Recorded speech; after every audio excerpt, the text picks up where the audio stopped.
Assalamualaikum warahmatullahi wabarakatuh. Mantap, Sobat Sopi semua. Bagaimana kabarnya? Perkenalkan, nama saya Ardhito Pramono. apa? Apa?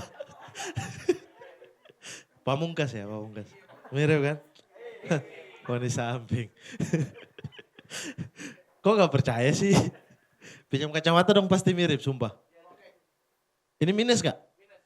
Oh janganlah. Aneh. Ya saya Muhammad Al-Katiri. Dan saya ini dari Papua ya. Dari Fak-Fak. Iya nama kampung saya Fak-Fak. Ngomongnya tuh langsung Fak-Fak. Gak usah ditekan dan gak usah dijeda. Gitu aja udah satu Fak-Fak. Gitu aja ya. Dan saya tuh merantau. Dari tahun 2010 saya merantau ke Jogja. Saya kuliah di Jogja. Sampai sekarang belum lulus-lulus. 2010 sekarang udah 2020 ya. Satu dasawarsa. Dekade dasawarsa. Satu dekade. Makanya kemarin kan ada viral apa? Foto satu dekade kan. Saya bingung mau foto apa sumpah. Foto baju SMA sampai sekarang baju SMA juga gitu. Pendidikan terakhir SMA. Dan saya tuh kuliah jurusan kedokteran gigi di Jogja. Saya sudah capek jelaskan ya. Untuk kalian percaya saya bodoh amat mau percaya tidak sudah. Setiap panggung saya bilang begitu semua. Wih masa sih gitu.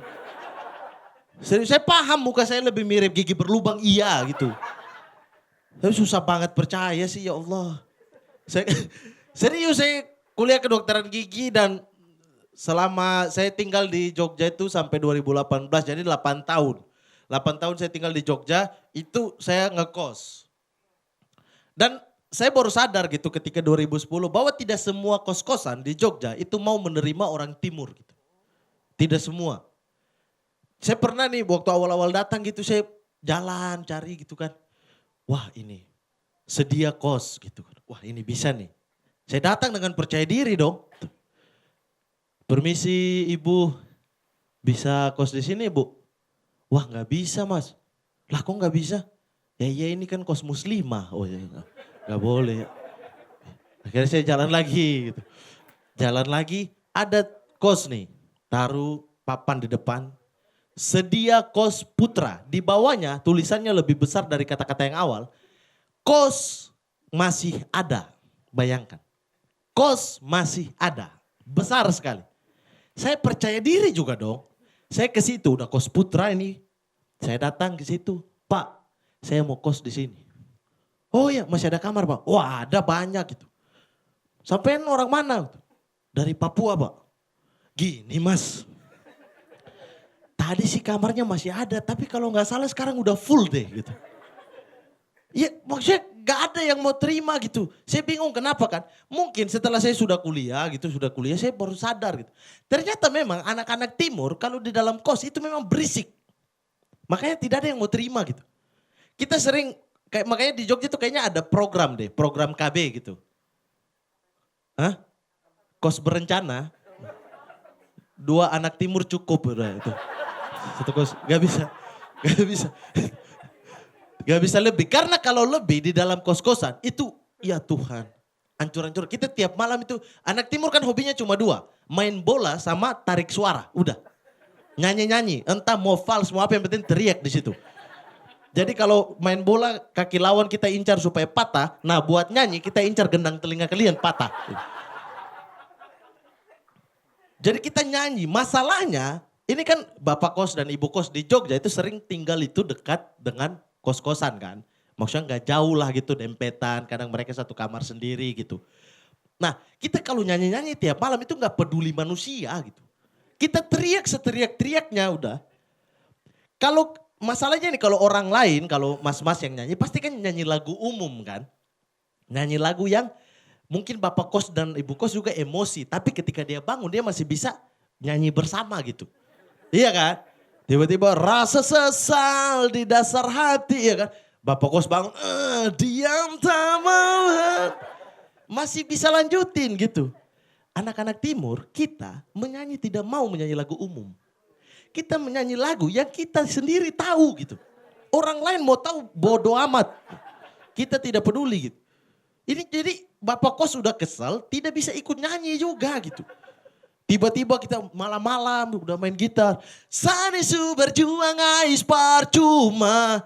Tapi pusing kalian kan? Nah, mampus itu yang ibu kos rasakan selama itu. Gitu maksudnya lagu-lagu yang kita tidak pernah tahu gitu. Cuma menurut saya tidak wajar juga kalau semua anak-anak timur itu maksudnya ditolak beberapa kos-kosan gitu. Karena ini ada stigma bahwa anak Papua itu atau anak timur itu suka mabuk-mabukan di kos-kosan. Suka bikin rusuh gitu, suka telat bayar uang kos. Maksudnya mungkin ada, tapi kan semua suku juga ada manusia model begini gitu. Iya kan bukan hanya orang timur aja gitu. Kalau seandainya orang timur itu semua pemabuk, bikin rusuh, telat bayar uang kos. Lah kos-kosan di Papua sana bagaimana gitu. Ini pasti ada orang datang. Selamat siang Pak C. Selamat siang. Salam olahraga Pak C. Bapak kos bawa salosa. Bapak kos bawa. Bawa selain main bola bikin kos-kosan loh di Papua. Usaha kos-kosan nih. Iya ada apa? Wah saya mau kos di sini Pak C. Kamu orang mana? Saya dari Pulau Jawa Pak C. Oh tidak bisa. Lah kenapa? Orang Jawa itu baik-baik. Orang Jawa sopan-sopan. Orang Jawa tidak pernah bikin rusuh di kos-kosan. Dilarang kos di sini. Papua dong, terbalik kan. Kan katanya semua rusuh kan.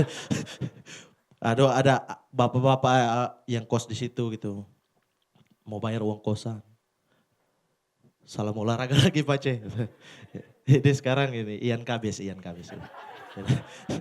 Bos sama Ian Kabis join modal bikin kos-kosan. Ini saya mau bayar uang kosan bulan ini. Mulai sekarang kamu dilarang kos di sini. Lah, kok saya mau bayar uang kos malah nggak boleh? Ini kan tanggal 1.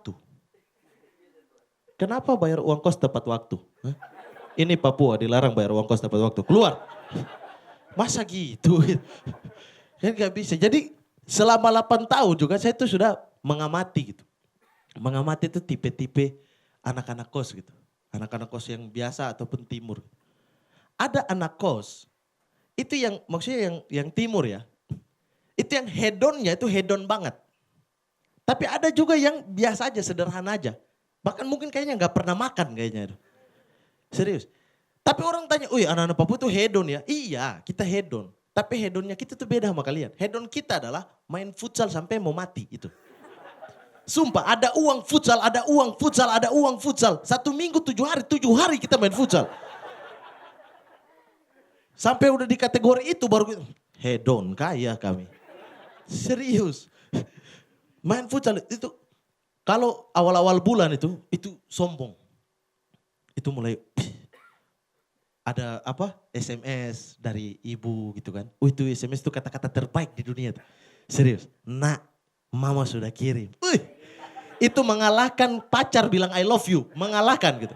Kecuali pacar bilang sayang saya sudah di depan kos. Itu kalah yang kirim duit. Kalah. Itu paling senang sekali kalau sudah dapat SMS. Nak mama sudah kirim. Itu langsung busungkan dada. Ke ATM langsung. Padahal dikirim cuma 250.000 tapi bodo amat. Sombong, harus sombong. Masuk tuh ada orang di belakang antri. Bang tolong dong ketik pin saya. Sombong. Ketik gitu kan. Buka, ada 250.000. Itu ditarik semua. Semua ditarik, bodo amat. Ditarik, langsung. Masalahnya yang paling bikin kesal dari anak-anak timur atau anak Papua. Itu ketika dikirim duit pertama kali, itu sedekahnya minta ampun gitu. Serius. Beli barang gak mau kembalian, bikin emosi gitu. Karena saya tahu akhir bulan mereka kayak bagaimana gitu. Itu ada pengemis, nah saya belum makan. Cuma belum makan, mau bangun rumah gak Pak? Kesel saya dengarnya, sumpah. Tapi nanti coba kalau sudah akhir bulan. 250 ini kan jangan akhir bulan, malam itu habis, sumpah. Kebiasaan buruk anak Papua berapapun di tangan berapapun malam itu habis semua. Semua. Belum habis mereka belum pulang kosan. Serius itu mau ke Gunung Kidul, main ke pantai kemana-mana, Bukit Bintang semua. Pokoknya sampai uang itu habis. Baru mulai alasan, baterai laptop rusak gitu-gitu. Alasan yang memang emosi sumpah saya.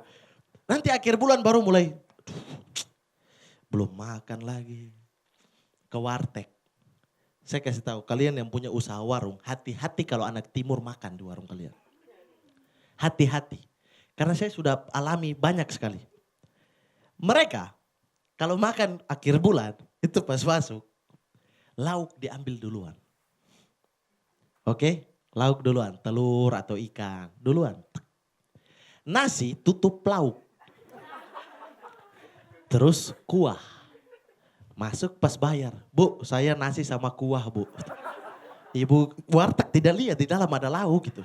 Wah, sekarang makan gak pakai lauk ya? Iya, Bu, kurangi kolesterol, Bu. Memang brengsek memang.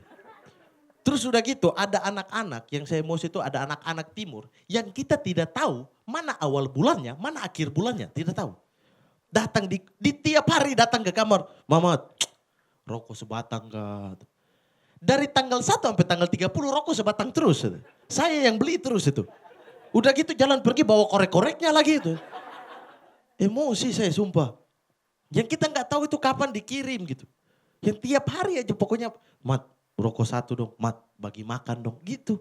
Terus akan-akan kayak, kok yatim piatu kok tapi bisa kuliah ya gitu. Emosi.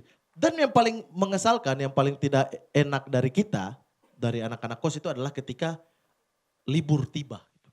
Yang anak-anak timur tuh. Biasa kan saya kan muslim, saya biasa tuh pulang kalau Idul Fitri gitu. Jadi pas puasa akhir-akhir itu udah mulai bingung. Bingung mau pulang pakai apa.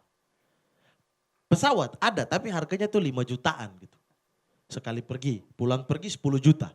Ini kalau kita nekat pulang libur Idul Fitri, orang tua di sana lanjut puasa sampai Idul Adha. Uang habis, puasa tiap hari. So. Itu jangankan 250 ribu, 1000 saja tidak dikirim buat kita lagi. Makanya alternatif kita adalah naik kapal laut. Masalahnya dari Jakarta atau dari Jogja itu gak ada pelabuhan, biasanya di Semarang atau Surabaya. Itu sampai di Papua sana, itu 1 minggu di tempat saya. Kalau ke Jayapura 10 hari. Ke Fak-Fak 1 minggu. 7 hari, bayangkan 7 hari di lautan. Dan 7 hari ini bukan 7 hari, kalau kita naik pesawat kan itu enak gitu kan. Duduk 2 jam sampai, orang di sebelah kita juga kita tidak peduli gitu. 1 minggu di lautan, orang di sebelah kita anggap keluarga bro. Kita tahu dia ini tidur dengkurnya bagaimana. Kita tahu dia selingkuh dengan yang mana, tahu semua. Rahasia rumah tangganya tahu semua. Dia lemah sahwat tahu kita. Dan juga gitu ke ombak di lautan itu 1 minggu itu bukan yang jalan biasa-biasa. Ombak yang ya Allah tinggi-tinggi. Tinggi-tinggi ombaknya tuh. Kapal itu sampai maju mundur oleng gitu. Yang paling enak, yang paling kita senang adalah kalau di sebelah kita itu cewek. Yang seusia gitu. Itu kadang-kadang saya berdoa, ya Allah ombak tambah besar, ya Allah. Karena dengan ombak yang besar, sebesar ombak itu pula perhatian kita ke dia. Gitu. Mulai ini kan, ombak gitu kan, kapal jalan. Kan ombak kan biasa buat orang mual kan. Dia mulai mual. Kita mulai perhatian. Adik muntah. Mulai perhatian.